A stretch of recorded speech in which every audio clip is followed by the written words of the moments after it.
What's going on, everybody, and welcome back to another episode of the Get Over Yourself podcast, where today I'm joined by Shae Feltz. Shae is the founder of Nautix, and he's a visionary when it comes to IT services. He's managed IT service provider, transforming how small and medium-sized businesses approach technology. He's on a mission to simplify IT, which is something we all need to understand a little bit better, and turn it into something a little bit more powerful and a profit driver for companies that can't afford to get it wrong. Shae's a visionary when it comes to IT. He's been working in the industry for quite some time now. And in today's episode, we're going to learn about his business, Nautix, how it works with other businesses, why it's important, and how you could all take the principles of Shae starting his company and apply it into your own businesses that are just getting going or have already crossed the $1 million revenue mark.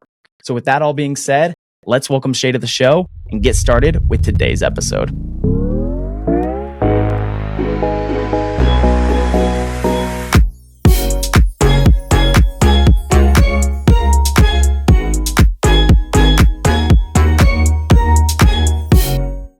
Shae, thanks for joining us. Thank you so much for having me, Brandon. I'm super excited to be here.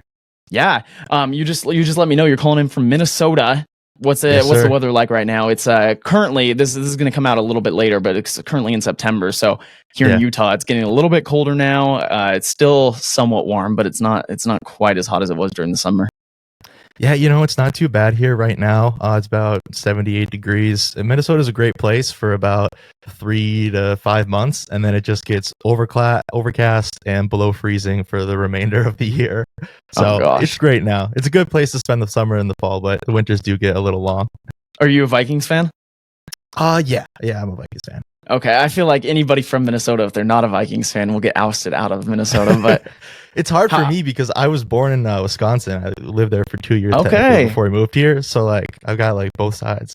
Okay, yeah. I have a friend who grew up in Minnesota, massive Vikings fan, and he had the issue right when all the training camp and stuff was going down of all the quarterbacks who were getting injured. Sam Darnold. I mean, you guys are 2-0 right now though, so it's starting off right. Not a bad start. We'll see once this episode actually publishes if you're still undefeated. I'm gonna take a wild guess and say no, but you never know. You're probably 100% right. No worries, man. Hey, well, I'm excited to jump into today's conversation. I feel like the topic of IT is something that a lot of people can't digest. It's a very touchy subject. It's one of those ones where if you didn't study it in college, everyone just kind of outsources the work. And so you guys have kind of created something off of that. You've turned that into a business. Tell us about Nautix and when it was founded. Yeah, absolutely. So I'll just kind of give you the whole spiel here. Started the company around 2017, I believe. Before that, I had a few odd jobs when I was a kid, fixing, washing windows and picking up blocks in the yard at a boat dealership. And I learned pretty early on that I kind of wanted to do something for myself. I didn't really want to work for the man for the rest of my life. So as soon as I got my car, right around when I was 16, I started an iPhone repair business. So mobile iPhone repair, ordered a bunch of screens and went around and fixed people's iPhones. And that was a great entry point into business as a whole. You get to learn about the ups and the downs and how great it can feel and how hard it can be at times. And I was able to do that all at a time where I basically had no risk. You know what I mean? I was 16 years old and my parents fed me every night, which was amazing. Super grateful for that. But we had kind of a cool opportunity that transitioned from fixing iPhones to IT. We had a family friend that owned a medical practice, and they were like, "Hey, Shae, we've got some IT problems. Could you take a look? You fixed the owner's phone." I mean, I must have fixed his phone 20 times. He was really great guy, but he was really tough on his stuff. But anyways, they "Hey, can you take a look at this?" And I was like, "Absolutely, I'd love to." So I went in, and it was just such a great experience because immediately my first sort of interaction with IT, I got to see how powerful it could be. And the reason for that was that they had a CT machine. They scanned patients' faces, so the doctor could interpret the scans and do whatever they needed to do as an ENT practice. And the server that was connected to this machine just kept crashing multiple times per day. So patients would come in, and these patients have been waiting for weeks to get this scan, and they wouldn't be able to do it. And that was obviously extremely frustrating for the practice and extremely frustrating for the patient. So seeing IT solve that problem, just seeing their eyes light up and see them so happy that this thing that was literally costing them money, they were losing revenue because of an IT problem. And as you know, there's so many things that can make a business lose money. Having IT be one of those things is crazy. Like that should never be the reason a business loses money. So seeing that transition from them having a problem to not having a problem was just such a beautiful experience. And that was, again, the launch point to get us to where we are today. So that's a little bit about me and what got me into IT in the first place. Were you able to fix the machine, or did they have to call in a specialist? Oh, no. I just took a look at it and whipped some scripts around and looked at some task manager stuff and ran some command line prompts. And I felt like a wizard when I was doing it because I had no experience. But I mean, it took a business from losing money on this thing that they couldn't use to them not losing money on a thing they can use. That was such a cool experience. And IT facilitated that. So tell me where you learned all these tips and tricks when you're younger. Obviously, you said you had the iPhone business, but that doesn't directly correlate. That kind of got you on the business side of it. But where'd you start off with all of it? Largely self-taught, pretty much 100% self-taught. And now I'm super happy to say that we have people on the team that are light years ahead of me in experience and knowledge. And I think that's good. As it should be for every founder, as it should be that way. But yeah, my own like sort of first party knowledge is pretty much all self-taught. And I think that's great. Formal education is obviously fantastic, but to be in the trenches, like you could read 1 million books on sales, but you'll learn more in your first 10 cold calls than you probably will over that 1,000,000 years of reading books. So you got to have both. Now that Nautix has grown and you have a lot of employees, like you said, one of the biggest things that founders need to look for is basically how can I alleviate some of the pressures of my day-to-day operations, kind of workshop them out to everybody else on my team, and how are we going to find somebody who is going to be 10x smarter than me in this exact area, be that marketing, be that sales, be that your IT problems that you just mentioned, specific areas, even in cybersecurity or different parts of the entire equation. So as the manager, as one of the founders of Nautix here, what was your hiring process like? And I'm assuming most of your employees are not in direct office. I'm assuming most of you are online trying to solve the issues for these companies. What's it like to manage those day-to-day operations? And how did you go about finding those employees that, like you mentioned, are light years ahead of where you're at right now? Yeah, that's a great question. Leadership is a big thing that I work on every single day and something that I continuously want to improve. But early on, that was not the case for me. And I was actually a really terrible leader. And I was an even worse delegator. I was definitely one of those founders that started and was like, no one can do this better than me.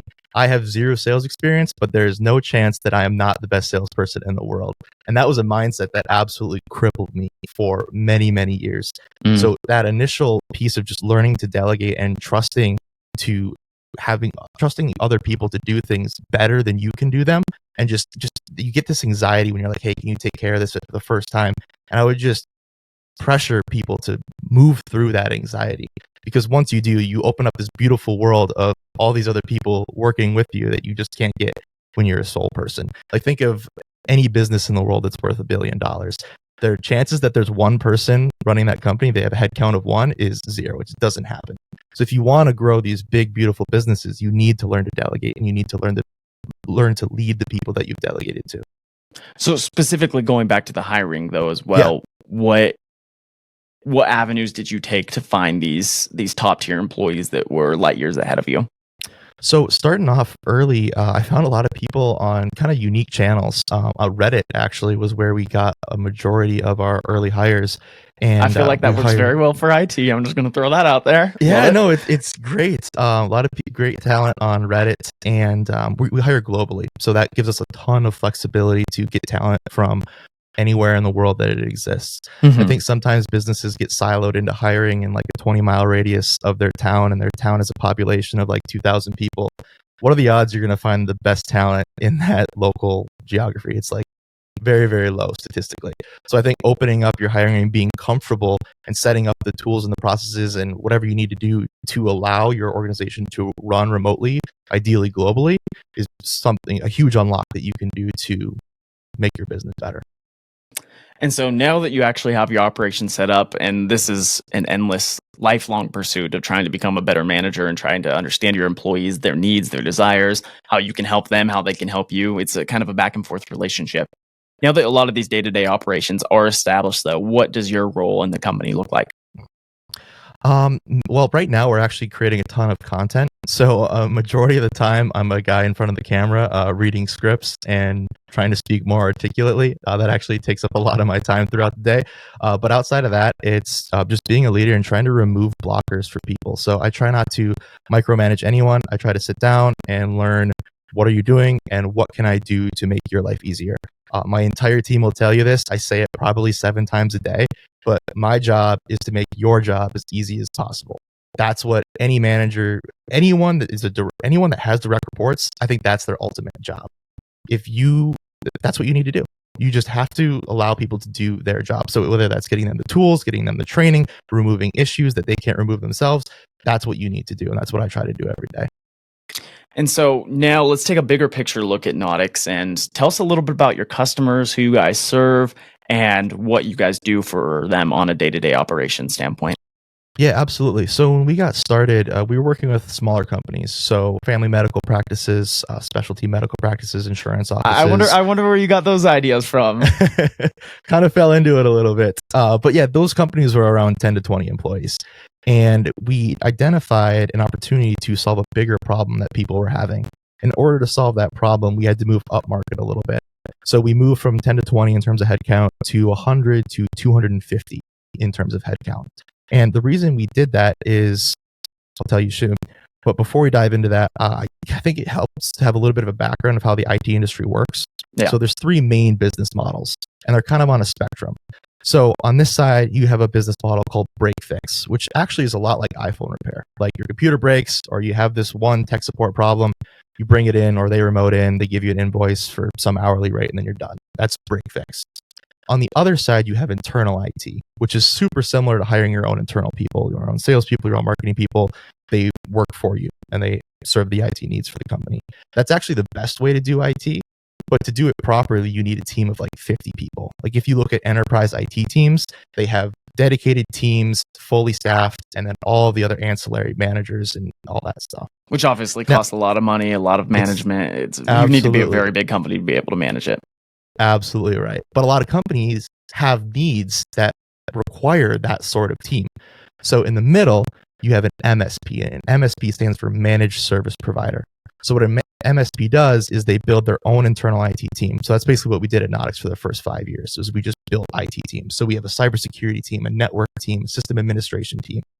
And then the MSP leases that team out to businesses that need more knowledge, more support, more reliability, more expertise than what a break fix shop can provide, but don't want to hire 50 people for their 100-person company because number one, that's super expensive. And number two, it's just completely unreasonable because you'd have half of your headcount be IT people. It doesn't make any sense. So that's what the MSP does. And the reason for moving from 10 to 20 employees to 100 to 250 employees is because once companies hit 100 employees, they kind of need like Tim in IT. Like they kind of need the guy in the office. It's just when you get to that size, it's almost a necessity. But they don't have the revenue yet to hire 50 people, and nor should they, nor would they. So what we did at Nautix is we developed this IT champion model. And the champion model is super cool. No one's really doing it.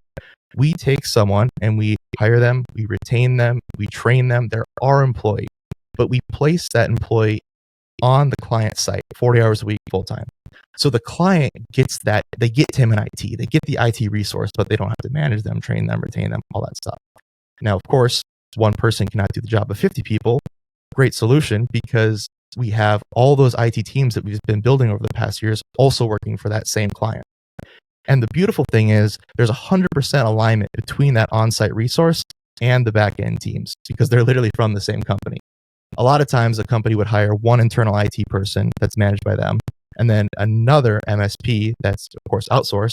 And then you get into this like weird gray area where like you're working on this and you're responsible for this. And wait, I thought you were going to do that. It's just this like messy gray co-managed thing. So the IT champion model solves all of those problems. And so as you've kind of grown to, like you said, originally 10 to 20 customer or employees every business you worked with, and now you're in the hundreds of employees per business. Has that changed your guys' operational processes at Nautix in the sense that you have to work more directly with them? How often do they actually have to call upon the entire team just versus the one person that you've stuck with that company? That's a great question. Usually when someone has the IT champion, the IT champion sort of acts as the internal POC or point of contact for all those IT issues. And then they can either escalate or directly route whatever issue it may be to a back-end team. But the client works directly with the champion a majority of the time. And it's up to the champion to delegate that out or kind of act as like a first line response for whatever issue arose. But the beautiful thing is because they have the champion like 3 doors down, it's instantaneous. It's not an email ticket to help desk that gets picked up by a dispatcher, and that takes an hour. And then they have to route it to an L1, and that takes another hour. And all of a sudden, these hours stack up when you're working with an outsourced team, and your keyboard hasn't worked for like 7 hours. That doesn't happen when you have someone in your office that can just go in and look at it right away. So that's a very unique role that you're hiring for. And I want to know a little bit more about these champions. Where did you go? I know you said in the early days you found a lot of your initial employees from Reddit groups and whatnot. Being a champion would be an interesting role in the sense that they could go out and just find these bigger jobs and be kind of the head honcho of the IT program at some larger company. But how do you go and attract the talent for Nautic specifically? Yeah, so believe it or not, the IT champion isn't a super technical role. I wouldn't call it a culture hire, but it's much more a presence and a willingness to serve than someone that can run an entire data center. And so just sit down and go 24/7. Exactly. Yeah. Exactly. So in the IT world, there's different like levels. Like on the help desk, which are the people like solving issues. You've got like L0, which is like password resets, and you've got like L1, which is like some remote support, and you go L2, L3, and then you go like junior, senior, sysadmin, network admin. This is more of like an L1 role. So talent is actually pretty readily available for this specific role. And of course, we can't hire this remotely because a lot of people want on-site work. So where we have a client, we just do a normal round of hiring in that geographical area. It takes us 2 to 4 weeks, which is a normal recruiting cycle for most companies. And we find top 3 candidates, give them all bios and all evaluations, present them to the client. And it's ultimately the client's choice who they want to work for. So at that point, it's kind of like we work almost like a staffing firm, but we're staffing for ourselves. The client just gets the approval, if that makes sense. Yeah. And so I'm also assuming what happens in the case of my company was using Nautic for the services. For whatever reason, we decide to part ways. I'm assuming that employee that you hired, do you still stick them with your team, or are they let go because they were in office and you don't necessarily have a role for them remotely? How does that process look? Yeah, I think abandoning anyone that gives any sort of time, effort, or dedication to your company is a super bad practice. So the beautiful thing about being remote is if for whatever reason we part ways for a client, which hasn't happened yet, by the way, we have 100% client retention, which is something that I ideally want to keep forever. That is a very good statistic to be having right there. Love it. But if for whatever reason they do part ways, that person can work remotely. And we only hire great talent, which means that we can keep great talent for the entirety of the relationship. There's nothing particular about serving an on-site client. They can just move to an L1 help desk position remotely and sort of act as like a backup help desk. So we always try to keep them in the company if we can. That's perfect. I want to talk about that a little bit more. 100% retention across your clients for the past, how long has you been in business? Around 6-7 years now? Yeah, I think late 2017 or late 2018 is when I founded the company. Okay. So you've been around the block a few times now. Talk about your successes, because let alone the difficulty of retaining clients, no matter what industry you're in. If you're working with other businesses, it is hard. There's a million competitors out there. They're always trying to come after your clients. They're trying to make sure that they can steal your business. What kind of operations do you have in place to ensure that your clients remain your clients and they have a good interaction with Nautic? I mean, you basically said it right there. They just need to have a good interaction.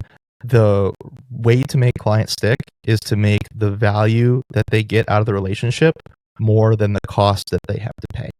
So if they're paying this and they're getting this much value, unless you come into some sort of weird blocker where like a technical ability that you don't have, there's no reason for them to leave that relationship because their needs are getting solved for this amount of money they're paying and they're getting this amount of value. When that starts to go like this, then they're like, okay, we're paying this, but we're getting basically the same amount of value. Maybe we should look at other options, maybe a more cost-effective option to increase the value. When that happens like this, and they're paying this and getting this, then they leave. So I think fundamentally, all you ever need to do to retain clients, because we're 100% MRR, right? We don't do projects, like we only work with ongoing clients, is to always make sure that the value, the perceived value that the client is getting is greater than the cost that they are paying for you. And fundamentally, if you follow that principle, you'll have 0% churn and 100% retention for the rest of your life. Of course, barring bankruptcy, people go out of business, that stuff happens. Right. That's just a fundamental North Star to follow. So this actually goes back to a model that right before we hit record on today's episode, you told me one of your entrepreneurial philosophies, nobody's going to save you. And I feel like that really ties into this, and I'll let you speak on this a little bit more here, but obviously here on the Get Over Yourself podcast, we're all about the go-getters of like saying you have to be the one to bear down and actually make this happen. Absolutely. And a lot of times, and I know here at my business, we've had this struggle too, where sometimes we have a disconnect with the customer. And even if it is 100% their fault, they ran an operation, something wasn't very smooth. At the end of the day, it's our problem to still address those issues. It has to be our actions that we need to take in order to solve whatever issue they were having. Even if, once again, it was their fault, no matter what happens, we have to take the ownership in making sure that happens. And so, tell us a little bit about this philosophy that you live by. Yeah, so it really all started during this period of admittedly like shameful inactivity. So I founded Nautics. We got a few great clients off of referrals. And then for years, we basically didn't do any new client acquisition. And that was 100% the fault of my own. And I was basically just sitting there like, maybe someone is going to come grow this company for free. Like maybe I'll just get like 20 amazing referrals and be able to close all of them with 100% close rate. And that is just such a foolish mindset. And I'm happy I had that experience because it allowed me to like immediately identify that the activities that I was doing would not result in any sort of outcomes that I wanted. Basically meaning I was doing nothing and I was getting nothing. So it was great early on to identify that. So now I can move away from it. But during that entire process, that period where I was just doing nothing, I was hoping and praying that maybe someone would come in and just be like, I have zero experience doing this, but I'm going to do this for you for free and grow this company. And we're going to be, multimillionaires together. And that is just, it's foolish because no one is going to come and save you. You need to be the one to get up off your butt, figure out what you need to do, and then do those things. And nobody is ever going to do those things for you. And you can also be the one that's stopping you from doing those things in the first place. Like you need to get out of your own way as well. No one's going to come save you. You have to do it yourself. And sometimes you have to get out of your own way to allow you to do it yourself. You can't be scared. You can't be fearful. You can't let those things stop you. It's good to feel those things. Like it's good to be afraid. Being fear allows you to assess risk. And if you can't assess risk, you usually make pretty poor decisions.